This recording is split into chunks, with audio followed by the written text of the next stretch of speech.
Hey everybody, it's AJ Puedan and welcome to the show, Getting Better, Faster, and Easier. And today I have a great friend that I think is going to be very stimulating for conversation. Hey everybody, this is Heather Havenwood. How are you doing, Heather? I'm doing great today, AJ. How are you? Fantastic. So those new to the show, pretty much the format of the show is that we don't have format. It really kind of starts off with me and my friends at a coffee shop in Starbucks having these great deep conversations, and I just thought it'd be good to kind of join in with people because my friends that I have like Heather are not just, I don't think they're your average thinker. They're kind of weird, kind of strange. Don't you think that the group of people are kind of strange? And we are kind of strange. Yeah, and so I got a feeling the people who are watching the show are probably kind of strange a little bit. So we'll probably just jump into the conversation real. It'll probably just be a great fit. So anyways, I want to tell people how I first met you, and then some of my thoughts, and then from there we'll just carry on to kind of ponder life together. So okay, good. Boy, because when did we meet? Geez, I'm not 2000 something to 2004, 2006. Yeah, it was at least 2000, 2003. I moved to Florida in late 2001 after September 11th. Now back then, you weren't coaching people, were you? Or no, were you? No, you weren't coaching people. You were attending a personal development event, and yes. That's just kind of how we met. And it wasn't through the regular channels that I normally meet people, and so you quickly got thrown into with a bunch of professionals and kind of learned the ropes and have made quite the name for yourself. I'll tell you, a lot of people come to me asking me for about seminar help and just how to launch their particular business. And if it's not me, and Heather is one of the people that I highly recommend. I'm not sure if you're still doing anything around that realm, but as far as people who know the industry of things, sees and logistics, and understands speakers and understands students and what it requires for a student to ultimately learn, I highly respect what she stands for and what she does. And lately you've taken all the years of expertise and you packaged it into something pretty sexy. In fact, it's called Sexy Boss, right? SexyBossInc.com. And going back to what you're talking about, I think that's why you and I connected. You and I both have years. I think you trumped me by a couple of years, but you and I have that connection where we have developed events for other people for years. We've seen the ups and downs and the behind the scenes of the industry for many, many years. For me, at least a decade. For you, maybe a decade and a half. And we've seen the background of that, and I think that's where you and I first connected, is that we understand what goes on behind the scenes and what it really takes. Long term as well. Long term. Yeah, because you've seen speakers and students kind of shortcut things, and we've seen that. We kind of know, it's like, oh, we know where that's going. We know where that's going. Yeah. Yeah, the people that were around and people that we knew back in 2003 and 4 and 5 back then most of them aren't around anymore. Some are, but majority of them have come and gone. They're just people, that were on some lists. But, it's interesting because part of the background I have, and you have as well, and I think that's why we connect, and why I respect you so much, is that because you've seen the intricacies, you understand what happens, what really goes on. I look at it as like a movie director and a producer. We've produced, we've directed, we've done every element. We've been the cameraman, we've been the grip, we've been the concierge, we've been the valet. Every role. We've been every role, including like the every now and then random actor walking in, right? The extra. So we've done it all, and we've seen which actors and actresses, which directors, which companies succeed and why. We've seen that. I know I have, and you and I can both walk into any kind of company, organization, and or with a particular person and say, this is what you're doing right, this is what you're doing wrong, and if you want success, you got to go over here, because that's where it's going to be. We've seen that not over a 2-year period, over a decade. So Well, I've really enjoyed the career as the superhero. In other words, the one that helps the other people, succeed. And I know that you've been, very successful at that. And what I'm pretty excited that, and happy for you, because I see you really stepping up to saying, you know what, it's about time for me. It's time for me. And you've taken all the lessons that have worked, that work over the years. You kind of packaged it. You've added what is uniquely your own. And we've already said the name Sexy Boss, because that's the name of your company. And you have a book on Amazon called Sexy Boss, right? So hey, everybody, check out Sexy Boss on Amazon.com. It's I read the book, and it's a great book. It's a really, really good book. And so that's pretty awesome. What's for those who don't know, and this, I really didn't mean this to be a kind of a promotional, but I'm sure nobody seems to mind, because I just want to find, what's a topic for, what's going on there in life, and what some advice we can give to each other. And so the whole concept of Sexy Boss, I think, really kind of fits in right now into today's times. Can you give me your perspective of that? Yeah, absolutely. I mean, Sexy Boss the reason I created Sexy Boss was, in the book specifically, is kind of my life story. In fact, a lot of friends and family that have read the book have said to me, I didn't know you went through all of that. I mean, it tells the story. It's called From Bankruptcy to Sexy Boss is one of the chapters. And it's true. I got wiped out completely. I mean, wiped out. I remember days in months being able to live on $200. Don't know how I did that, but I did. And it wasn't because I thought in my head when I graduated college and getting my master's, that was how life was going to go. But that's what happened, and I had to take responsibility for that. So it's my life of that, and learning, and what it took to rise up and say, I'm a sexy boss. I'm a boss of my life. I'm responsible for everything that happens to me, all my success, all my bankruptcy, all that. That's all mine. And to own that. And the first chapter is called Wake the Beep Up. That's the name of the first chapter. Wake the F Beep Up. Yeah. And people are always like, whoa. But that really is part of it. It's like kind of Sexy Boss is about slap in the face of wake up. Wake up. You are the owner of your life. No matter what happens to you, you are. And so it was kind of I remember a mentor of mine, someone I worked for, Alex Mendozian, back in 2007. He said to me, I remember the phone call. We were talking on the phone and chatting, and I was really upset. It was the middle of the bankruptcy. It was in the middle of the mess, right? And he said to me, you need to tell your story. And I was like, no way. I mean, I was like, you've got to be, and at that moment, I was not mentally at all ready to share what I was going through. No way.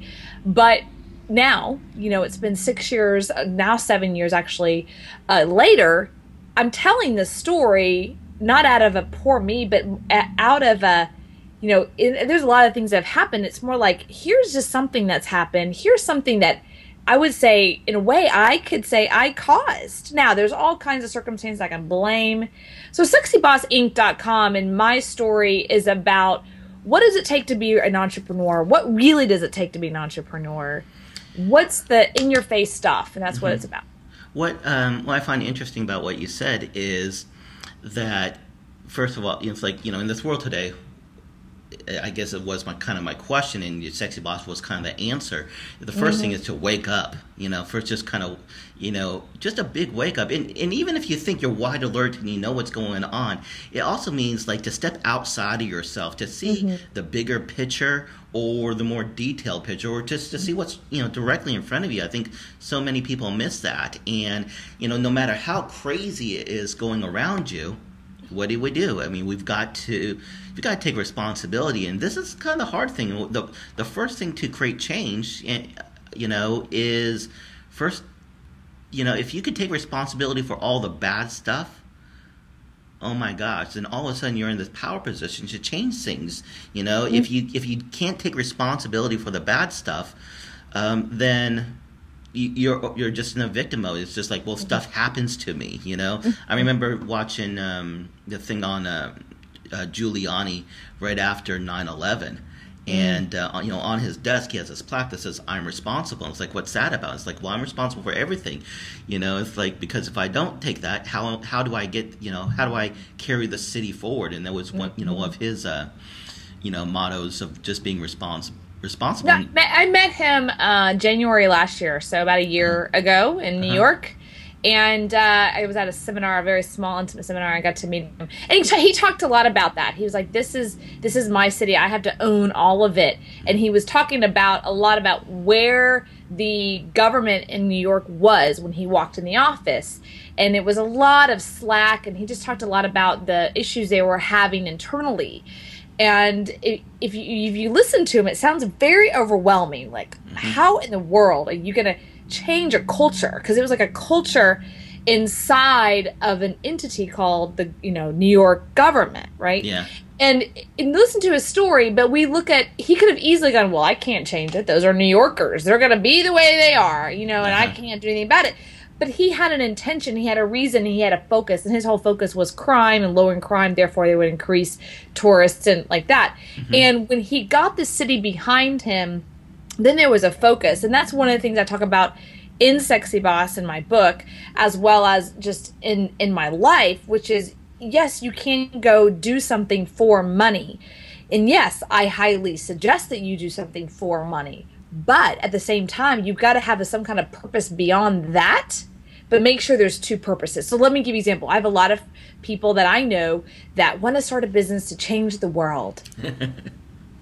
That's awesome. And then I said, great. And women are notorious for this. They want to create a business or something to change the world.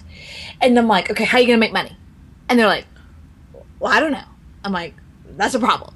So the being able to create a business or create anything or work inside of a huge organization like the government and be able to create revenue and create business as well as make a difference on the planet is, I think, the ultimate purpose of anyone. It's about having a balance. About why go for one when you can have two, right?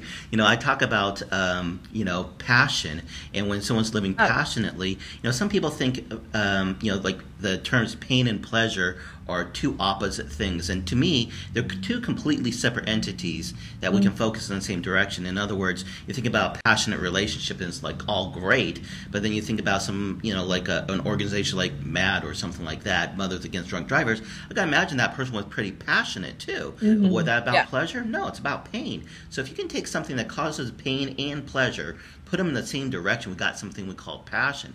And so what I like what you're saying is, it's like, look, love what you do, have a purpose, and make sure it's reciprocal, and you're getting this great business together.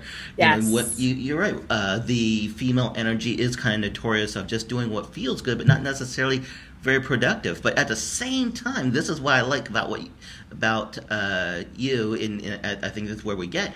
There's also the people that we've seen. I mean, our world has been over the last few years has been pretty dominant male-oriented, to where it was all about just the money and like no purpose at all. And so that's it's all about the boss but no sexy. Yes, yeah. There was no essence to it. I laugh about this because I've had this many times over the last year in my first year of the business, and I've had a few men come to me and say, I don't think women want to be the boss and sexy. Now, when I hear that, I go, it's funny. I think you should ask your wife that question tonight. I think you should tell your wife, because I bet you $1 million if you look at her and go, honey, I don't really think you want to be sexy and the boss. And she'll probably either slap you or laugh at you, because every woman wants to feel sexy and the boss. But yet in the experience of this particular industry right now, it's very, it has been, not everyone, been very dominated, just like, that kind of feeling. Yeah. And that's not what I want to create. So I'm empowering women and men to start and own a business online. That's what I want, because that's what I feel empowered to do. Other people have empowered me. But in the yin and yang, I also have another business called Dating Triggers, Only Date Younger Women, where I teach men to how to, you talk about pain, right? The pain. They have a pain called, they want to attract a very strong female in their life. They want to attract a loving woman in their life. How do they do that? women have altered over the the last 10 years. They have strength, they have financial, their own self. So you have a man now, lots of times, generally speaking, that's confused. How do I attract and then be in relationship with a woman like that? Who is a sexy boss? And then as a woman, women are confused, like, okay, now I have this financial power, but I want to have freedom. I want to have it all. How do I do that without being a bitch? So how do you have that kind of yin yang balance as well?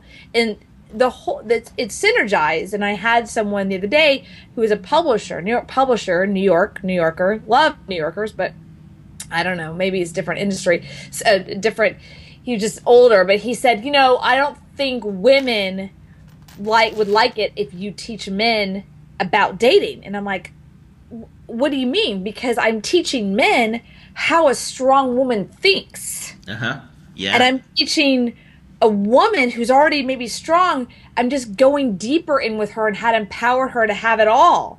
Maybe in an area that, so it's a combination of the male and female. Now, what's really interesting, and you and I have talked about this, is like, obviously Sexy Boss, when I first started it, I thought it was going to be mainly geared towards female. What I'm learning, it's not a male-female game.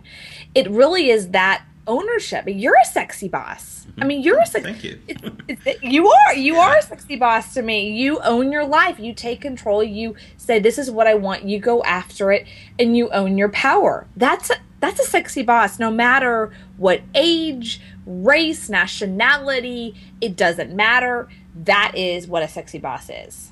Very cool. Very cool. I've seen and right now the timing is right. I do see a lot of conferences, especially kind of moving towards like women's conferences and stuff like that. And what I see that is, it's really just kind of balancing what was out, what's out there in the marketplace. And, and yet I see this interesting trend. I saw, a few years ago, what I might call an irresponsible hard sale, where they just sold people who shouldn't have been sold something.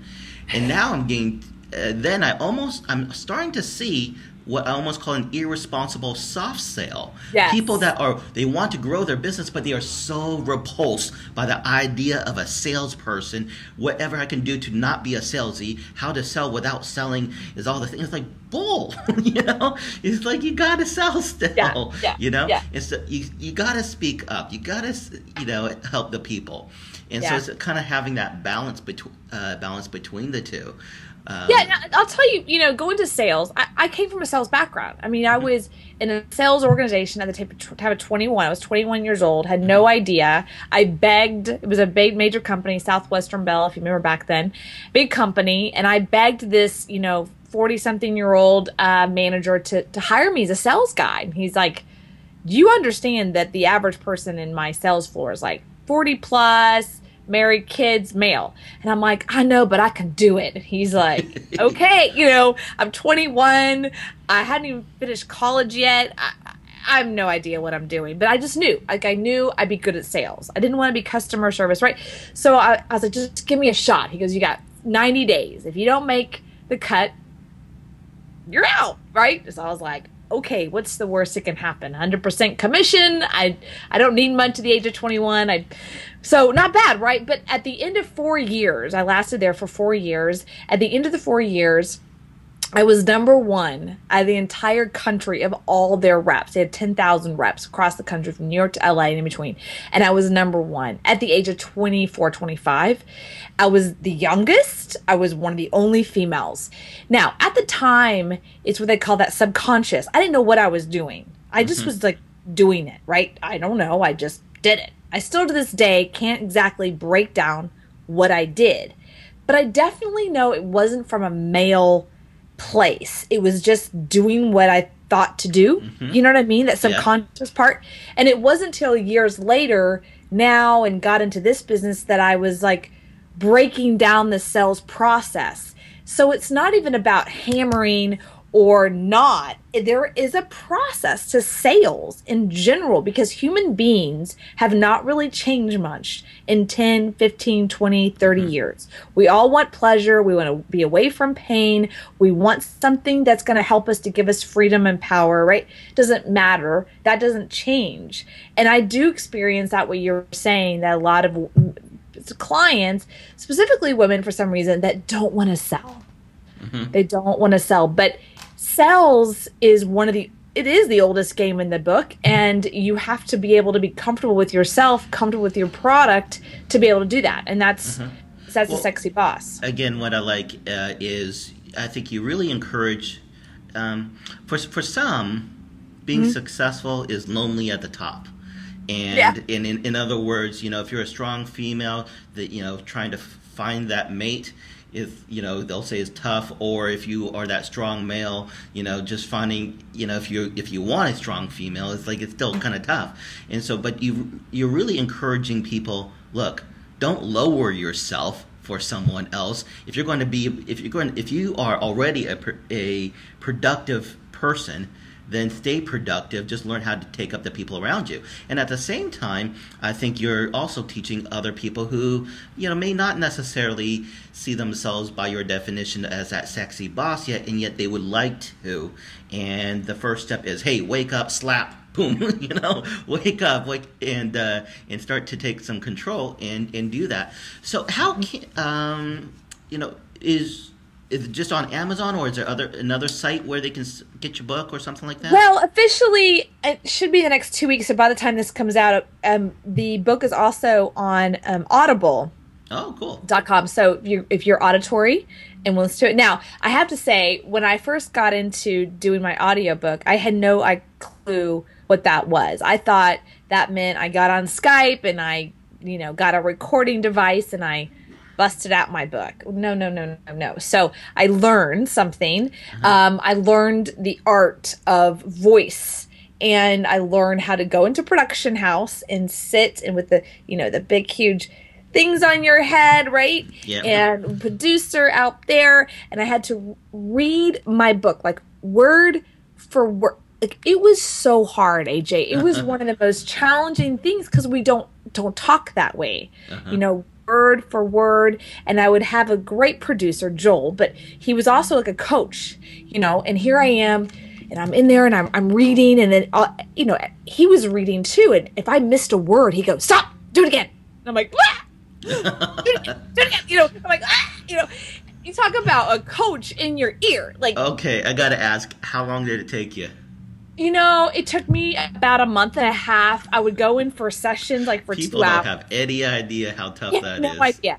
You think you just go in, you're like, I'm just going to read the thing. I mean, 2 hours, I would be exhausted. I'm like, I want to go take a nap. And he said, because usually people can't last more 2.5. If they're a real hardcore professional, maybe 3 hours. So I have an utmost respect for anybody that does voiceovers, who does audiobooks, who does all the Disney stuff that you see. I mean, well, I was really surprised to hear that you did your own audiobook. In your voice, because I know it's difficult. And that's a lot of work. So audible.com. Audible.com, and actually my producer Joel, he literally, because I went in for my first session, and I got out, and you should have seen that my face was like white. I was just like, I didn't expect that. And he goes, okay, I'm giving you one last shot. You don't have to do this. I know people. I will get you a voiceover. And I said, I'm gonna do this. He's like, you're crazy. I was like, I'm doing it. So it took me about 2 months, about a month and a half to 2 months. So yeah, it's on Audible, which is through Amazon. So just go to Amazon, and then it'll be on iTunes and things like that. It's all downloadable audio, and it's me speaking my entire book. So you'll get a true essence of what Sexy Boss is. All right. Hey, everybody. This is Heather Havenwood. I'm AJ Puedan. Like this video, subscribe so you can keep watching some stuff, and find me on Facebook and places, and find Heather too, and follow what we're doing. I sell these shirts too. I want to say that being the boss is sexy. That's my tagline. I don't know if y'all can see that on the video, but being the boss is sexy. These are t-shirts of mine. So very cool. All right. Hey, everybody. Take care. We'll see you next round.